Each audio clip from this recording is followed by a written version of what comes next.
It's a new day. It's a new show. Our boy BGD's got it going on. Oh, come on, Yender. I never meant it to be this way. We are here today on HighOnCanadian, the newest talk show. It's not really a talk show, more of a podcast. Tell me what's going on. I'm not the producer. It's you. I'm producing the show now. Do I have to do everything in this way? Thank you very much for joining. Anyway, thank you. Pleasure to be here, as always. The main idea is that we have a hard talk situation here. So Hard talk. Today's agenda, anyway, is gonna be either fun porno names or terrorist names. Wet dreams with Lionel. The glorification of the IRA, the pots shortage in Canada, and no homo. Is it offensive? Is it not? We'll find out. Is it offensive? Is it not? The hard talk question. The question. Okay, poverty, Africa. How much is it gonna cost? I'm actually really excited that we're doing a proper running order. The last time we did this, it became a situation where you jumped a really difficult question on me, and I was forced to run with it. But I'm very happy we actually have a very structured running order for today. I'm actually very psyched about the whole situation. Don't you worry, it's coming. Alright, look, let's get it started. So what's the first thing on here? Is it terrorist names? Let's not start with terrorist names. That seems just way too heavy at this point. Do you want to do an introduction about what this show is going to be about? That would be a very reasonable thing to do, wouldn't it? So yeah, we started streaming essentially thinking that our quality of conversation would be way higher than anybody else's. We are being very smug about it, and you pretty much have to accept that. Then again, hard talk. So I know that last time around, and this is for you listening out there.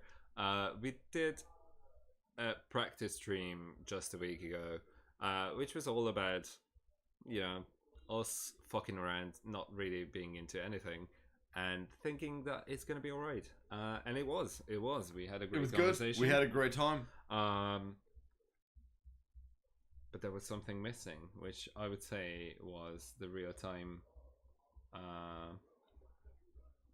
Well, I mean, the main thing that we were missing was a microphone, a computer. The computer was here. It is the microphone, as you. And and some kind of running order. I mean, that's all that was missing, and the fact that we didn't have a name for the show or a name for ourselves. Yeah. Unfortunately, when we started it off, we were using our real names and then realized that we were very close to doxing ourselves. Yes. And we were hitting our... we were coming to a point where we were almost going to ruin our own careers and our own lives with what we were willing to put forward about ourselves and about the topics we wanted to talk about. Are you saying that you want a cigarette? I mean, you can do the hand gesture all you want that you want a cigarette. Adjust your blaze, my boy. Adjust your blaze, son. There you go. They're your cigarettes.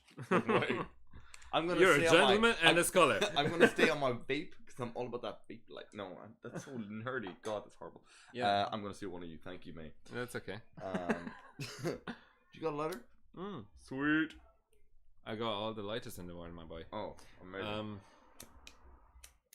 So yeah, last time we started off with the glorification of the IRA, and most of the things which I said wasn't really Michael Collins of me. It was very Eamon de Valera, but yes. No, you hit on some great points, and yeah, of course. Look, there has been some glorification of the IRA. Completely agree with it. But I mean, history is always written on the side of those who have won. Oh yeah, that. Now, I mean, you try and say that to the people up in the north, who are so considerably fighting against that. But I mean, there is going to be that section of the Republicans that are always going to assume that there is more still to fight for.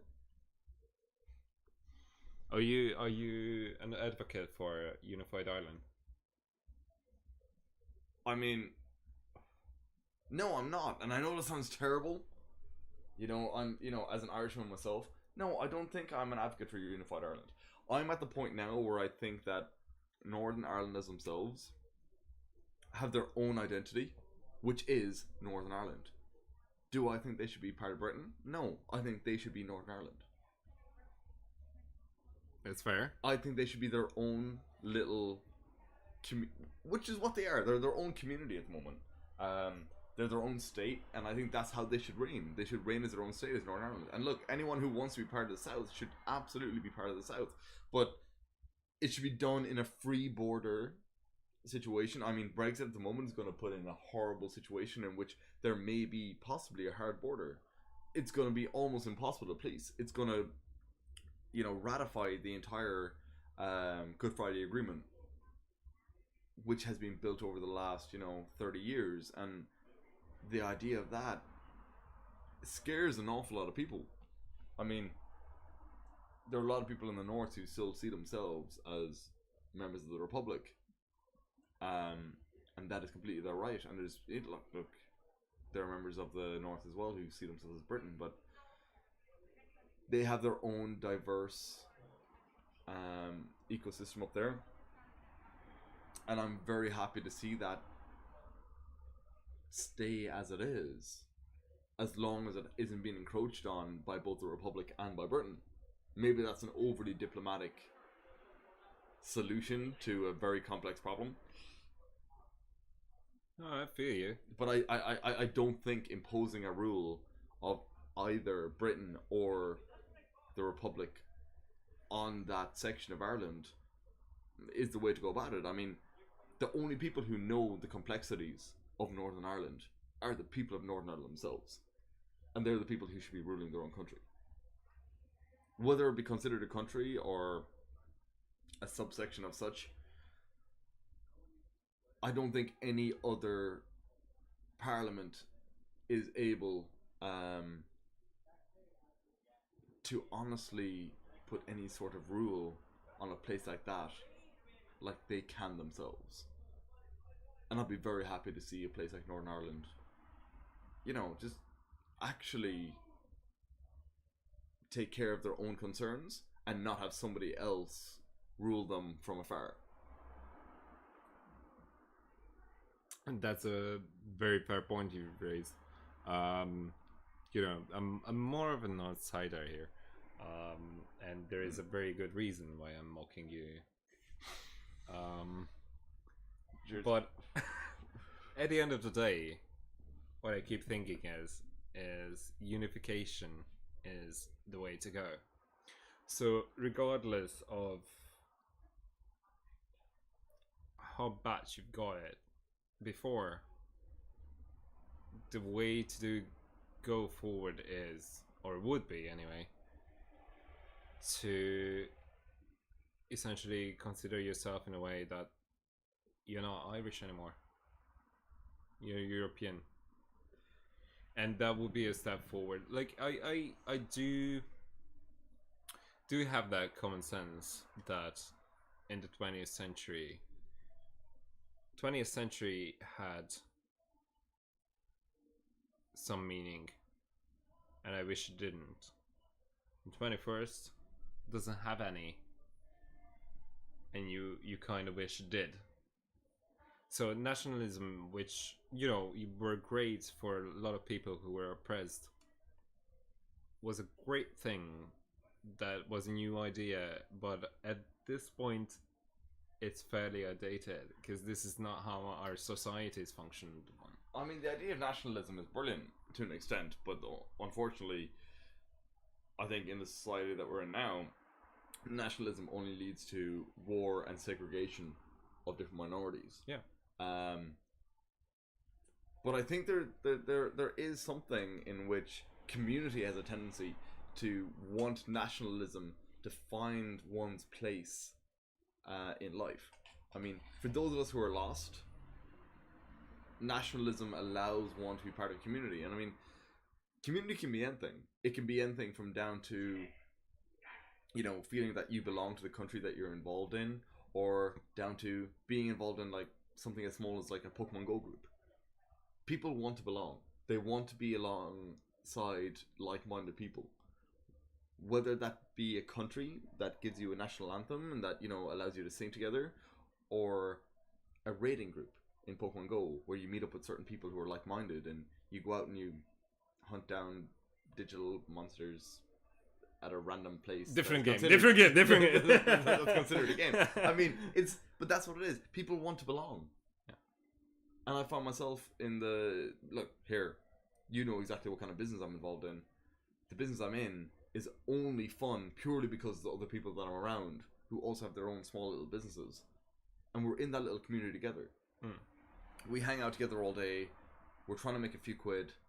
And we have this sense of community. And it's great to feel like you are belonging to something greater than yourself. Now, whether or not that's actually viable, but it's something like that. Everyone wants to belong to something. You don't want to be a lone wolf for the rest of your life.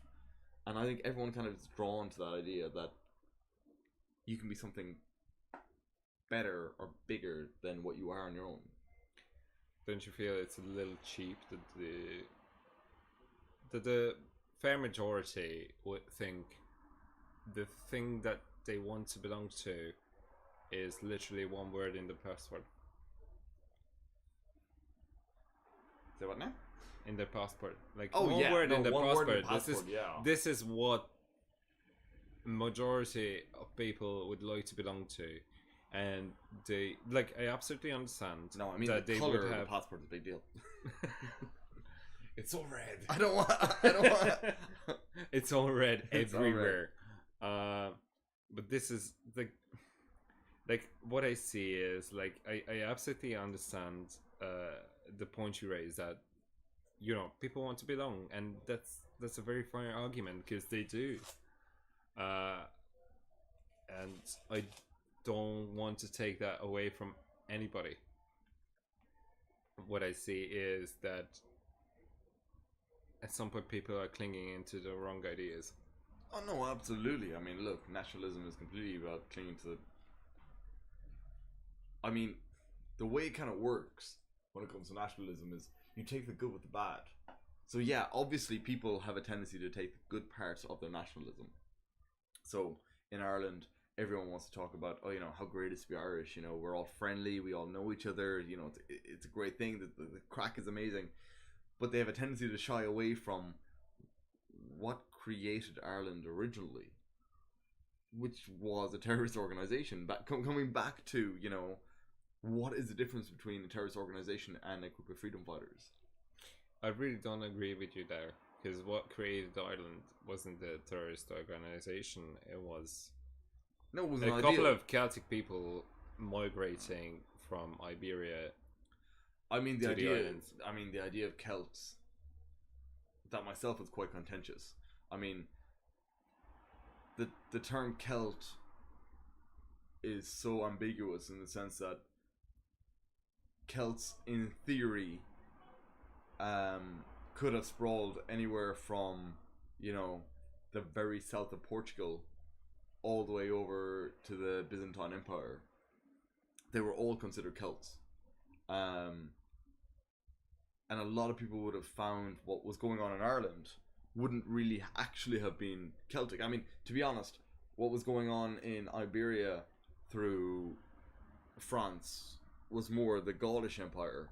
But then again, it wasn't really an empire. It was It clandestine. wasn't the Gaulish, it was the Franks. I'm talking about more like the early Roman Empire. The Gaulish had, but then again, it wasn't really at that time even an empire. I mean, you had a clannish. Yeah, exactly. To call them an empire, exactly, that's what I mean. Or even it was clans and tribes, and that's it's very difficult to actually put even a correct name. They all had their own little individual cultures. Some people called them tribes. I mean, during the time when Caesar was coming up, I would have said that parts of that were so advanced that there were no longer really tribes and clans, but there were more states of one another. And the ruling system at the time as well was very vague about, you know, who had what. And I think it was really only when the Roman Empire actually spread out that things were actually put into place. I mean the Germanics to an extent would have been considered Celtic, but really they had their own little subculture that was going on at the same time, even though it was still kind of thrown into the same obligatory system. But then again, you know, I mean the idea of a Celtic nation is quite big, in the same way that there was a time when Irish Celts, in inverted commas, would have taken over large parts of Scotland and even small parts of Wales, and that would have been technically a Celtic empire. But then again, there was no one king that was ruling the entire thing. But then again, like, you know, Celts were stretching from today's Ukraine to the very edge of Western Europe. Not necessarily, you know, the best kind of way to tell yourself. Yeah. No. It's like, really got you said that. What about what I see is that in this day and time, Irish unification doesn't make any sense. I know, Brexit was something that's happening. Like, Britain had their own fucking Trump moment. Great. And they're very happy for having that. It means very little to me, because the only thing that the Tories can agree on at this point is to stretch the deal period out as far as they can. They're paying the exact same amount of money to the European Treasury, but they don't have voting right anymore. Nope. I mean, I think Theresa May and herself. I mean, look, please tell me if I'm wrong in what I'm saying, but part of me sees an ambition in her to be the next Margaret Thatcher. She has that ambition. She doesn't realize that everybody else, like, quite literally, everybody else around her treats her as like, okay, you're a prime minister. You're not gonna be there for long. No, oh, absolutely. I mean, like, everybody else treats her like a fucking rug. Oh, look, I see this as an awful lot of people are looking at her as being a little bit of a puppet government that are gonna put this ideal out. It's eventually gonna get voted down. You remember Ratzinger? Oh yeah, absolutely. So Ratzinger was Pope for like 2 years, 3 years even, and he retired, and that was his purpose. Yeah, he was there to keep the peace while they're finding a suitable candidate, and that's essentially the same with Theresa May. Oh, absolutely. I mean, it's not the first time a government has put that forward, where they put a little puppet in front. Oh yeah, allow them to take all the slack, and they bring in someone a little bit better that makes everything seem like it's okay again. It doesn't have to be a great candidate that comes in afterwards. I mean, I don't want to say that this is what the Trump administration is, but I'm guaranteeing you, regardless of who takes over after Trump, they're going to be seen as a hero. As long as they have a decent PR department behind them, they're going to be seen as the best thing. I mean, I'm not going to lie, we all hated George Bush when he was in there. George Bush Jr., obviously. But I mean, I guarantee you there's certain conservatives now going, George Bush wasn't that bad, was he? I think there's even Democrats now going, George Bush wasn't that bad. He was fine. I mean, at this point, it's a legitimate possibility that the number one superpower on this planet is gonna be led by Kanye West. You know what? I kind of half It welcomed the idea. became that office became that much of a joke. Oh, it's a mixture of being that much of a joke, but also there's such a segregated Republican and Democratic parties now at the moment that people would be happy to have anybody who is the complete opposite of currently what is in power, and they will take a Kanye West. No, Now I know he wants to be seen as a Republican candidate, but say wrong. Like like what I see from the American elections anyway, that the Republicans were so desperate to put someone in power that they made that compromise that Trump is fine. Now, to be fair, Trump was not the Republican candidate that they wanted. I mean, the majority of the hard Republicans didn't want Trump in there. He ran himself and fundraised his own campaign. To be fair, like none of the Republican candidates had any sort of charisma whatsoever. No, they had Mitt Romney running in there, and that guy. I mean, but Romney was 4 years ago. Yeah, Romney was running together with the Alaskan chick. Sorry. Oh yeah, what was her name? Yeah, great kid. Sarah Connor. No, it's not Sarah God, Connor. That's a different show. This is not Terminator. But Sarah Connor was running with Mitt Romney to stop Arnold Schwarzenegger. There we go. To stop Arnold Schwarzenegger becoming the governor of California. But I mean, he did quite a career, didn't he? What was his name? The guy who was running against Trump for the Republican Party? For those of you who actually there was the youngest Bush. He was running Jed as well. Oh, gotta love a bit of Jed Bush. That guy. I mean, I feel so bad for him. Could you imagine if your dad was president, your brother was president, everyone is looking for you to be a president, but you can't actually string 3 sentences together without becoming out racist? And all of a sudden, you're no longer considered a member of the party. I find it a very horrible thing how in an elective democracy you would actually choose someone's son that was previously president to be the new president. Because why don't we have kings then? I mean, look, not gonna lie, I mean, the American Parliament at the moment, the way it's going, is not far off royalty. I mean, look at the Reagans. The Reagans were basically their own little American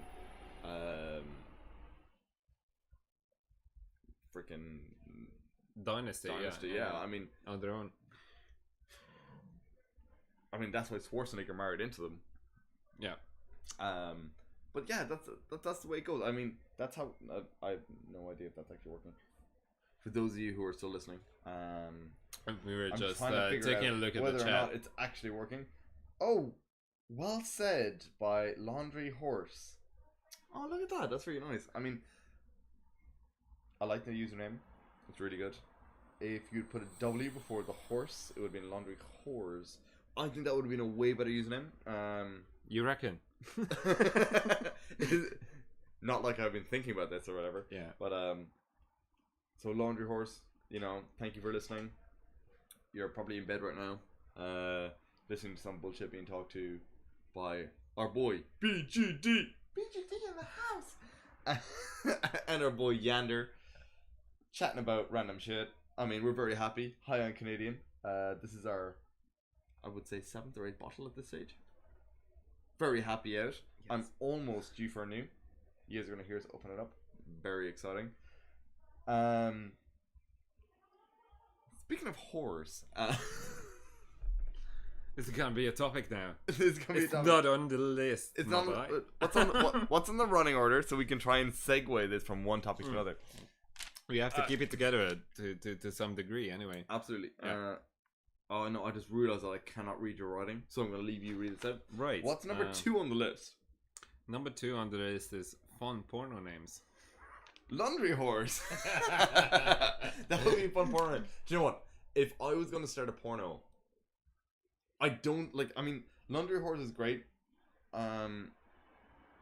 Obviously, I mean, shouldn't be shaming the people who are showing some love for us. No, big love, Laundry Horse, but we are gonna pull the piss out of your name for a little bit. I mean, tell me BG. how would you develop a porno around the word laundry horse?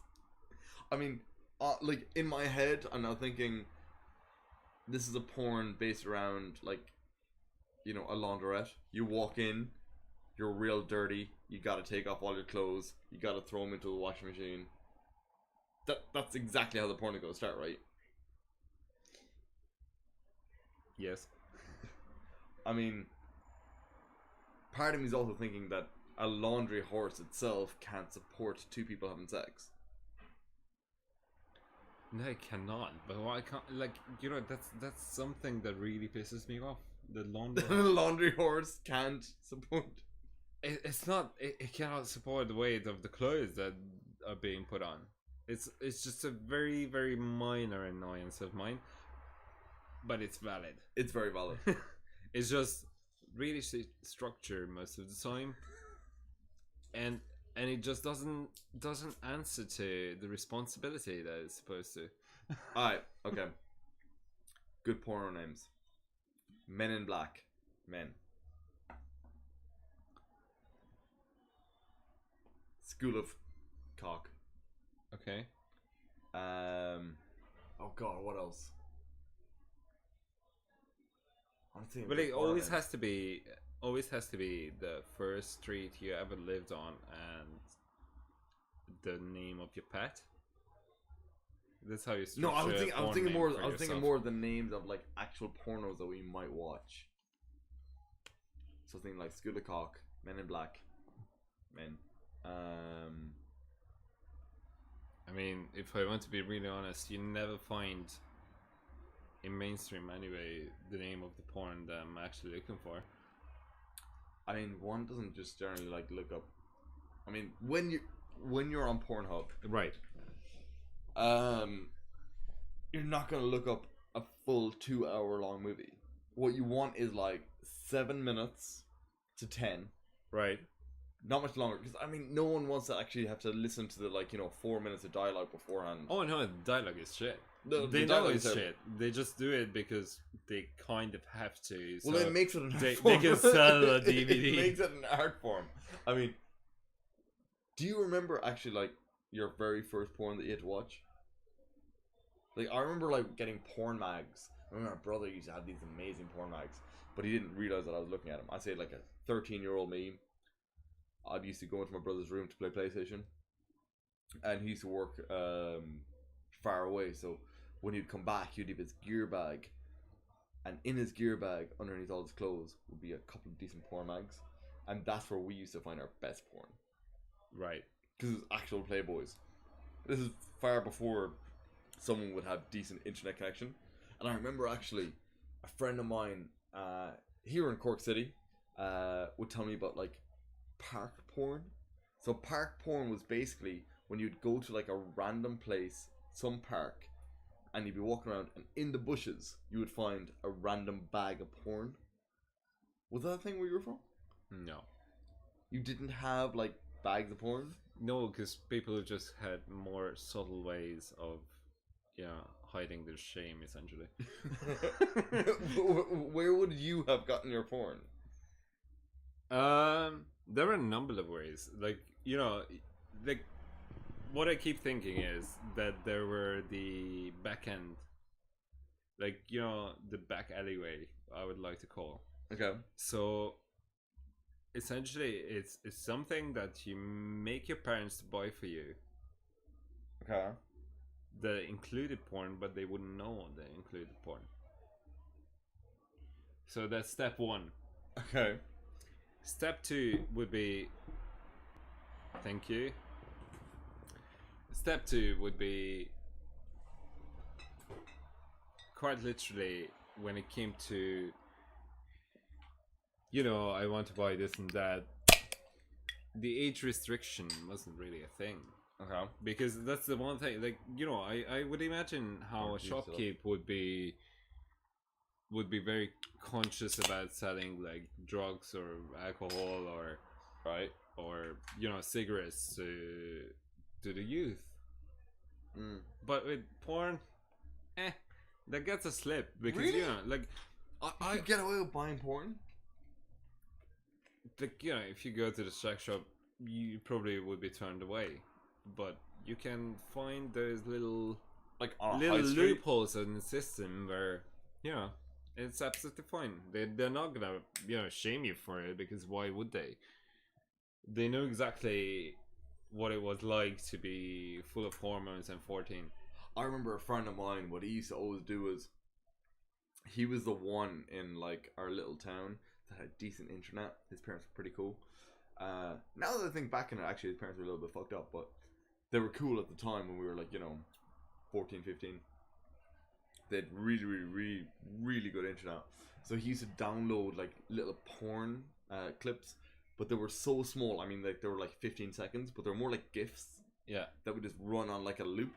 And he would like get the samples you get. I remember that time. So you get like porn GIFs. Yeah. And he would like get a load of them together, throw them on a DVD, and sell them for like, I think it was like $5 in school or something. Yeah. But you couldn't like play them on DVD player because those DVDs just did not work on those. So you had to have a computer. Didn't include it, right? Like, No. Quite like that's how CD and DVD readers worked. If it's in a computer, everything goes. The moment you do it on like a TV or whatever, you have to have a particular format. Otherwise, it won't work. It's the same with CDs and audio. Yeah, for sure. But yeah, I remember that. That was amazing. I mean, it was like the first time you'd see like, like proper actual sex. That was so weird. I don't think I'd like to go back to a time when that wasn't a thing. I mean, for me, it wasn't until college where I had decent internet that I could actually download porn. It wasn't even downloading. Streaming porn was like the whole new thing that we all wanted to do. Alright. I never think there was a time where I wanted to store any media. Like, I know I was hogging quite a lot of audio when I was younger. Like, songs I wanted to listen to, and I thought it was a good idea. But at this day and age, it doesn't quite make sense. Oh, absolutely not. No, I've literally no... Like, I absolutely understand if you have like a bunch of photos or videos that, are personal experiences. Oh yeah, for sure. It makes sense. But, when it comes to something that's available online 24/7, you don't need to have that as an actual... Yeah, no, I completely get you. My Google is going mental at the moment. I think I don't know. I thought we were getting something new coming in from Laundry Whores, which is not actually. That was actually my own mistake. Just while we're taking a break in between a segment, I just want to say hello to Crown Royal Maple. This is the Canadian whiskey with maple syrup in it. It tastes kind of like some kind of whiskey with maple in there. Great job, everybody. We also want to say hello to our sponsors, White Cups. White Cups. For people who have no imagination and want to drink from something, yeah, let's get a white cup. $1.50 in everybody's discount store. Great job. Do we have any other sponsors that want to talk to us today? No, I think that was the brief word from our sponsor for today. Thank you. Thank you, White Cups. Thank you, White Cups. You're the best. What's next on the running order? Oh yeah. Oh my god, it's so running order. unprofessional. No. We have all that. Sorry. Very exciting. So your bad dream about Lionel. That was okay, now, no, look, when you say it's a wet dream, I mean, look, as a heterosexual man, we don't discriminate. But I will say, there's this one guy who works near me, Lionel. I mean, my god. That guy is kind of like, he's brown sugar wrapped in caramel. His voice on his own is just like the smoothest thing you'd ever hear. The French accent is not overly defined, but somehow so sensual that when he talks to you, you think that you are the only person in the room. Anyway, so I had a bit of a dream about him. And I don't want to say it was a wet dream. It's just, we were swimming. That's the exact wording that you used. I mean, we were swimming together. I don't want to say it was in, it wasn't in a tropical climate. But it wasn't so tacky that it was just, an over-flooded quarry. But we were having a swim. It was cold outside. He walked out with his ebony body glistening from the sun. And he needed to be dried down. And I had a towel. And that was it. You had the towel. I had the towel, and that was the most of what the wet dream was. Nothing overtly sexual. Fair enough. But I said it to a friend of mine. He's met Lionel before, and the only thing he said to me was, "Yeah, my dream was far more worse than that." I said, "Excuse me?" And he goes, "Oh, my dream about Lionel." I said, "I'm sorry, you had a dream about Lionel as well?" He goes, "It's not PG enough for me to say it on a podcast." And that was the end of our conversation. Fair enough. I mean, you've met Lionel. Have I? Have you not?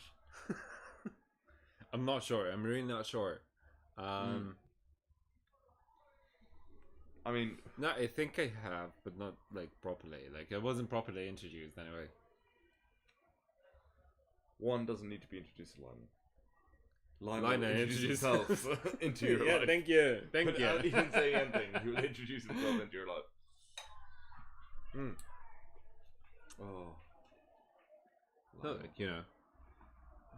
I suppose he's a great guy. Oh, Lionel's brilliant. I'm not gonna lie. I mean, I'm just trying to read your running order. I understand you're being really subtle about it. What? Let's talk about our name of our podcast. Sorry, your podcast. Oh yes. Oh yes. Oh yes. Yes. Remember the Scottish guy in fucking Little Britain? Amazing. No,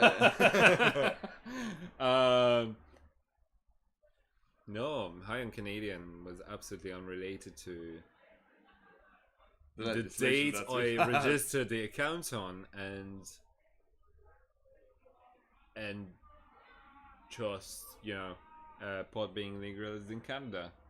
I mean, BGD. I mean, when you told me about the name of the podcast, it was like 48 hours before the legalization of marijuana in Canada. No, it wasn't. It was the same day. Was the same day? Same day. Amazing. Same day, but I had zero affiliations to that happening. I mean, I think our biggest fear was, when we were putting this out, that someone else was going to take over the name before we could. And for those of you listening out there, when we say we're HighOnCanadian, we have no affiliation with the country of Canada, but we do have a great affiliation to Molson, Canadian beer. If you can't drink Budweiser for a decent price, buy Canadian. It's good stuff. It's one of the things you do.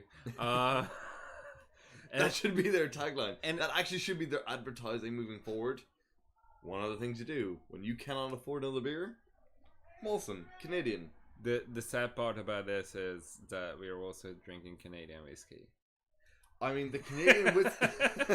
The Canadian whiskey. To be fair, it's a beautiful maple Canadian whiskey given to us by a gentleman that we no longer talk to. But I must say, he has epic taste in spirits that he will never drink himself. He doesn't have epic taste. He just picked up the first thing in the airport that he kind of fancied. But I'm very happy he did so. I'm happy he did so, but I'm not going to praise him for his taste, because quite literally there's none of that. I mean, the gentleman does not have much taste in most things. Yeah, but I mean, this beer that we're drinking right now, it's pretty, I think okay is a good word to use. I wouldn't. It's one. Yeah. Yeah, it's one of those things. Like, it's you're not gonna call it great, but it's very comforting nonetheless. Yeah.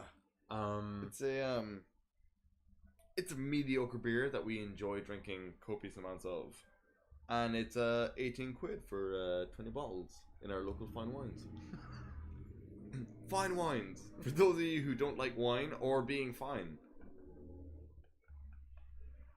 Fair enough.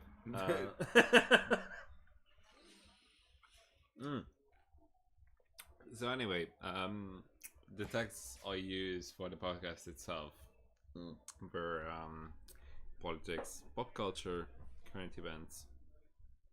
I think we kind of owe it to the people who are listening to move on from calling out mediocre beer. Absolutely.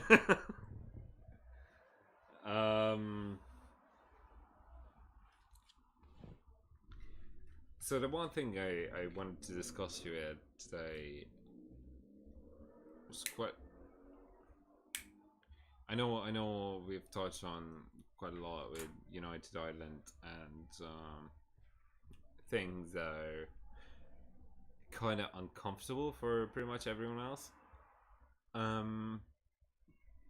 What I wanted to ask you about was, apart from the hard border, what you think about Brexit? I mean, I think Brexit is a very funny situation in which I think a large majority of people, and I kind of would class ourselves in this same group of people whom have a tendency not to vote, didn't turn up on the day. And we allowed what I like to call the blue hair brigade, or the people who, are a little bit older than ourselves, to vote on our behalf. And unfortunately, the voting numbers in both our country here in Ireland and over in Britain have a tendency to be the older generation. And we allowed that older generation, whom we love to cast the blame on for ruining what is now our generation, to have their say. Those people who are from, the 18 to 30 odd, that demographic, they didn't turn up. And it's their own fault for not turning up on that day. They're now willing to protest. But now almost I think we're at a point where it's too late. And the fact that they didn't turn up on the day, it's going to be their own fall and it's their own detriment to their society. If Brexit goes through, we're going to have a massive issue in the north. We're going to have a massive issue with import and export. And we're going to have a massive issue with our own economy here in Ireland. And I think the only people to blame are the people who didn't turn out to vote. They wanted their voices to be heard, but they weren't willing to turn up on the polling station on the day. And the only people that they had to blame is themselves. When you think about it, it doesn't quite matter. Because at the end of the day, if you scale up the population, if there would be more older audiences who would turn up to vote, or more, countryside people who would turn up to vote, who don't quite feel the benefits of the European Union, because they will never do. I think there was a lot of people who didn't understand the benefits of the European Union when they went to cast their votes. Oh no, it was all about there was an awful lot of propaganda that was pushed in front of people. It was positioned that it's an independence vote. Yeah. But I think it was in a way. And I don't want to take that away, but you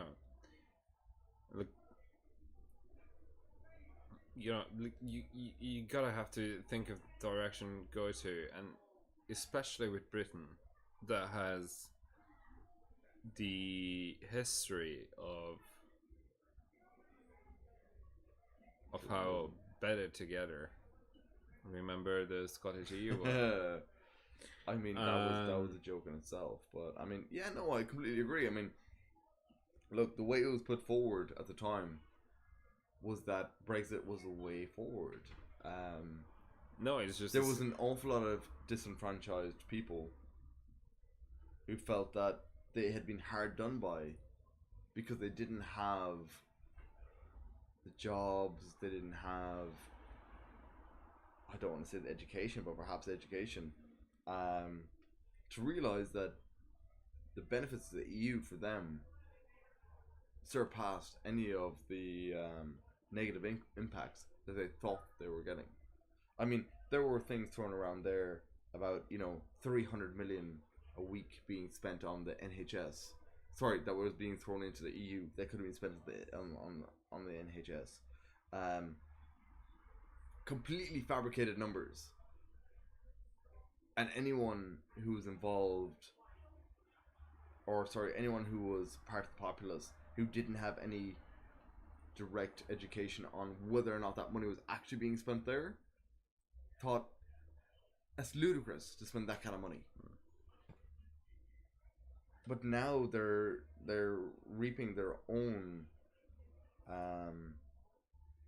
deficiencies and are now seeing that what they voted for was a propaganda lie. And now, unfortunately, because they haven't done the research on themselves and done the research on what their own government are spending on different resources, they're now going to be left in a situation in which they're not going to have a trade deal.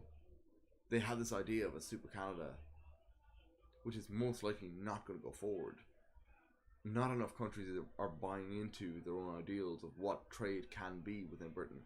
And to be honest, within Britain, Ireland is their largest trading partner, and now it's going to become a massive issue in which Ireland doesn't want to support that. Ireland is far happier supporting the EU purely because they know they're going to get a better deal out of it. So I think over the next couple of weeks and months, maybe even years, because of the situation in which they're putting it off now, possibly for another year, you're going to see an awful lot of people wondering, why are we actually leaving? Why are we doing this to ourselves? And why are we possibly putting ourselves into poverty? I think de Gaulle was the one when the idea of the EU was forged, that he was heavily against the Brits joining for this whole reason that they were always walking their own way. There was never a common ground with the rest of Europe. But then again, there are those left-wing forces who would be advocating heavily against the EU being too slow, over bureaucratic, and whatnot.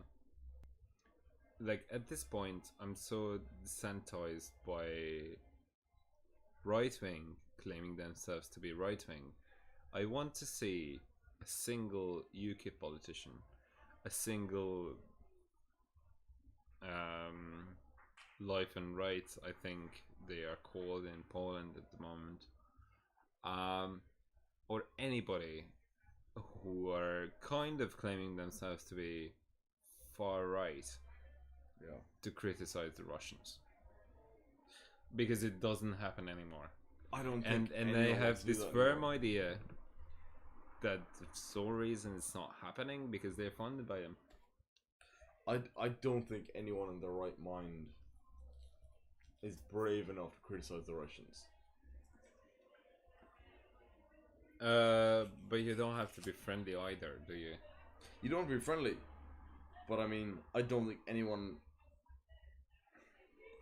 is brave enough to challenge the Russians. I mean, when a lot of your natural gas and a lot of your oil is coming through the Baltic states into your back door to allow you to have cheap energy. It's gonna keep coming regardless, because that's their only income at the moment. That's the only reason the Russian economy is keeping afloat, is because they're dealing energy. And but the same with the the new pension quotas that were voted for in the Russian parliament quite recently. It made Putin very fucking absolutely unpopular. But I'm still an advocate of the idea that we're still in a Cold War. Oh yeah, I mean, it's very much so. It's not. It's very easy to say that we're not, and that there's there's still some kind of dialogue going on. When we come down to it, we're still in the Cold War. Yeah. There's still there's still espionage going on between, you know, the West and the East. There's still flattery going on between the West and the East. And to be honest, if any other country that didn't have the military means of Russia and didn't have the economic means of Russia were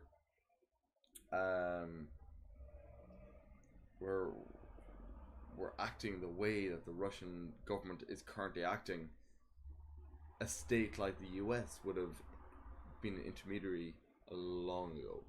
I mean, if you pick any Middle Eastern country other than Saudis, and you said that they were acting the same way that the Russians were, there would have been something done about it a long time ago. Yeah. But nobody wants to get involved in something like that. No. I mean, the Western world was very happy to watch the Russians walk in on Georgia, a republic which at the time was inches away of becoming an EU member. Yeah. But purely because of the fact that the Russians moved in. NATO, not EU. Sorry, EU, yeah. NATO. The idea from the Russian standpoint that another country was going to join NATO, and it was going to surround the southern part of Russia, in which they were no longer going to have any means of having allies or a way out of, you know, NATO. They were going to be surrounded, and as well, attacking Georgia almost forced the EU's hand in disallowing Ukraine in becoming an EU country. Yeah.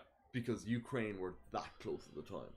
But they had so many native Russians in there at the time that invading someone like Georgia, making up a dodgy false claim, allowed the Russians to almost veto Ukraine from becoming an EU member. Yeah.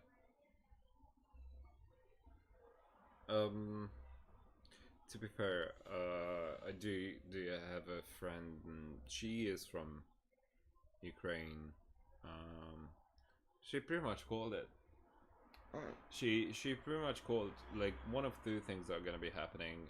Crimea is strategically important to Russia, or the Russian Federation altogether, given that they had their navy base on the Black Sea in Crimea. And that's always been a thing, like at the time of the Soviet Union, when Ukraine was an item, that was the same exact thing, and the only reason why it never became part of Mother Russia, essentially, was that the Soviet Union is going to be a thing forever. So she called it. So she said one of two things are going to be happening. Either the country is going to be broken off to east and west, so Ukrainians and Russians essentially, because in the eastern parts Russians are way more prominent than in the western ones. Or she said, like, the only thing that they won't let go would be Crimea, and they made up another republic near Donetsk. Which is a funny thing. A lot of people don't know that to this day there is a Soviet republic on the eastern border of Moldova that is not a part of Moldova, but it's a country nobody acknowledges, but it's a buffer for the Russians. Absolutely. I mean, as a disclaimer, Ukraine has never been invaded by Russia. Sorry, was not recently invaded by Russia. They were, as a disclaimer, in inverted commas, a Ukrainian separatist group who have ties with the Russians, but are not Russians themselves. But like I like to say to my friends, you know, if you walk across a border and you change the jacket that you're wearing, you are no longer from that country. And in the same way, BGD, the country that you're within, coming from, there are an awful lot of Russian separatists who are involved in the EU, who will give themselves a European country's badge, put it on their chest, but deep down we all know they're a Russian organization. Yeah. Being there for Russian interests and not that of the EU. Well, it's the exact same thing I told you about UKIP. Oh, They're yeah. not in power. They literally have no consequences whatsoever if they would be condoning Russian interests. But they wouldn't do it because they're being funded by it. The second you say that you're involved with the Russians, especially when it comes to a place like Britain or Ireland, you're no longer seen as a credible source. But you'd be very happy to take their capital. Oh yeah. And the exact same is happening in the US. I don't want to say that the Republican Party is in bed with the Russians, but certain I members... don't think. No. I don't think the Republican whole Party world is itself. it. No, absolutely not. It's But I not. mean, there are members of the Trump administration, and the thing is with the Trump administration, Trump himself was not supported by the Republican Party when moving into power. Yeah. The Republicans did not want Trump involved. Unfortunately, anyone, I mean, myself or yourself, if we were American citizens, could decide that we can sign up to any party we want, and we can put our own names down for a race for the presidency. The party doesn't have to support it, but we can support ourselves. Yeah. And that is the situation the Republican Party in the US has had, is that they had someone who decided that they were going to be affiliated with them. They did not want that person to actually run, but they ran on their own back. And for some reason they won.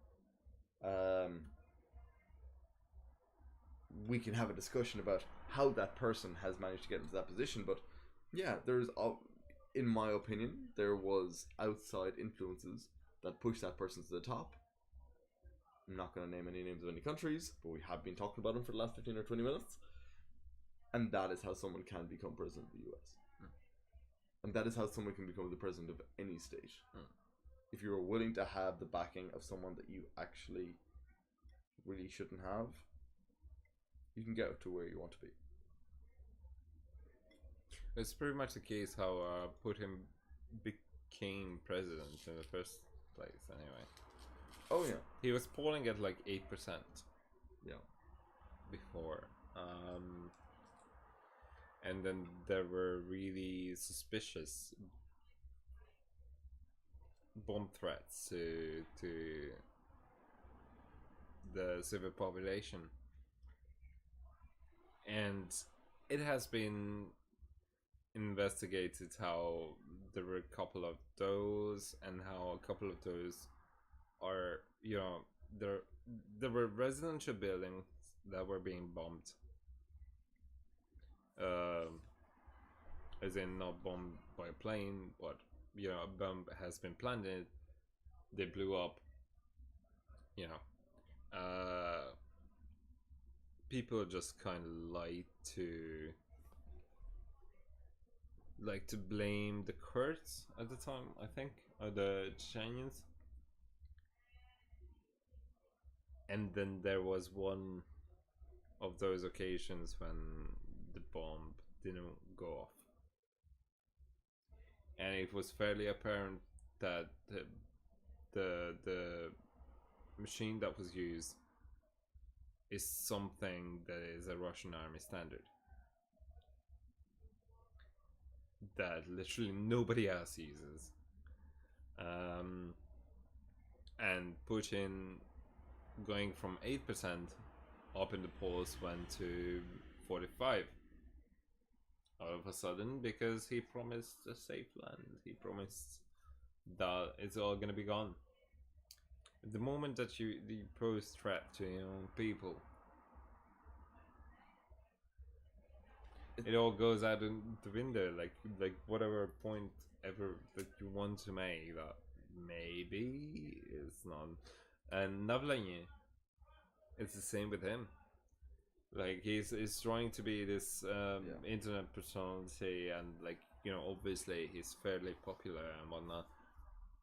I wouldn't bet an eye if tomorrow we wake up and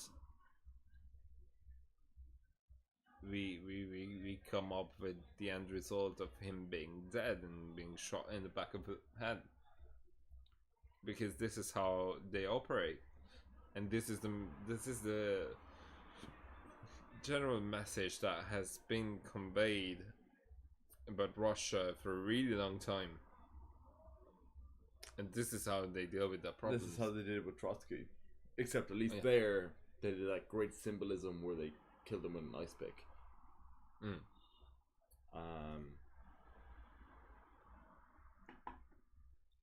But I think it really hit the nail on the head. No pun intended. But I think we really hit the nail on the head there.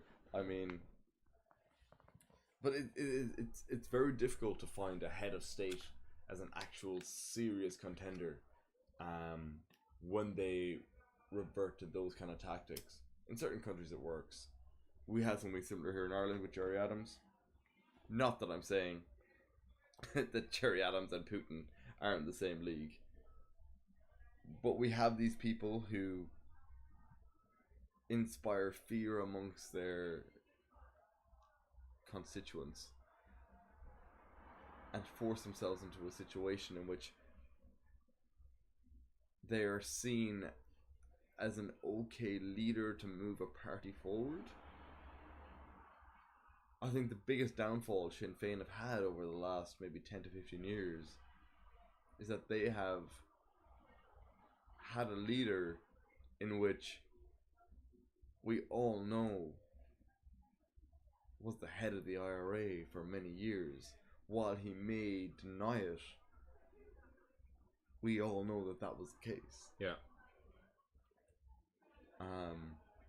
And that's the way the IRA and Sinn Féin were set up. It was always at the head of the IRA was always going to be the head of Sinn Féin.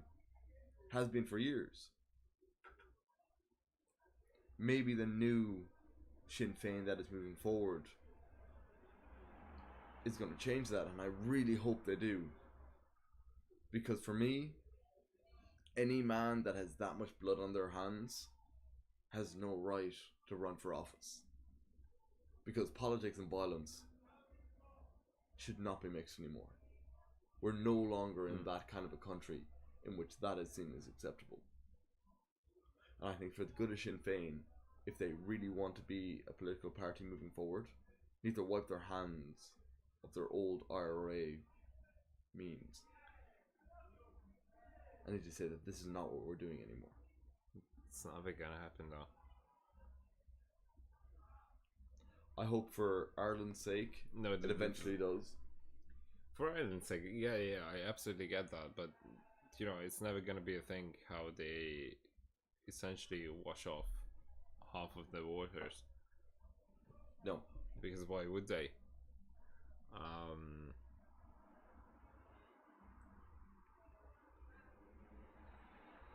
And you know, Irish independence is fairly crucial, and I absolutely understand that people would be feeling very strongly about it. At this day and age, it doesn't make any sense anymore.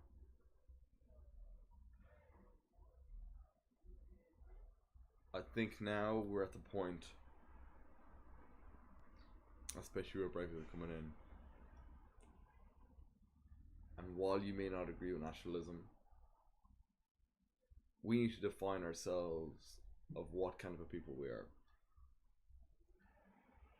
We can decide that we want to be in line with what the British autocracy wants to have us be, or we can decide whether or not we want to be in line with a separatist group that once called ourselves the freedom of the country. But I think now we're at the stage where a modern Ireland needs to be that. It needs to be a modern Ireland. It needs to separate itself from both the British factions, which we were once part of, and we also need to separate ourselves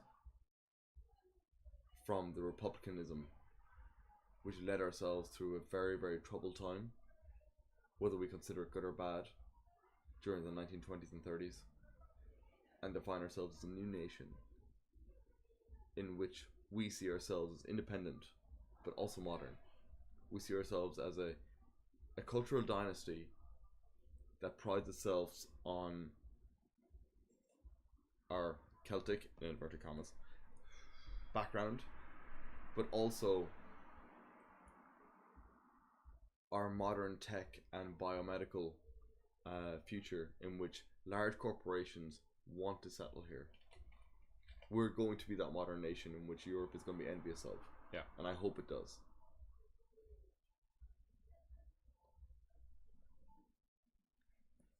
And for that, I think we're going to be very grateful for.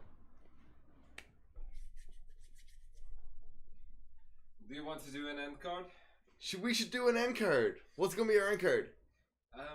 You sing farewells, I suppose. Yo, so for me, and my boy BGD, can we rap? I think that would be great. We should do definitely a rap.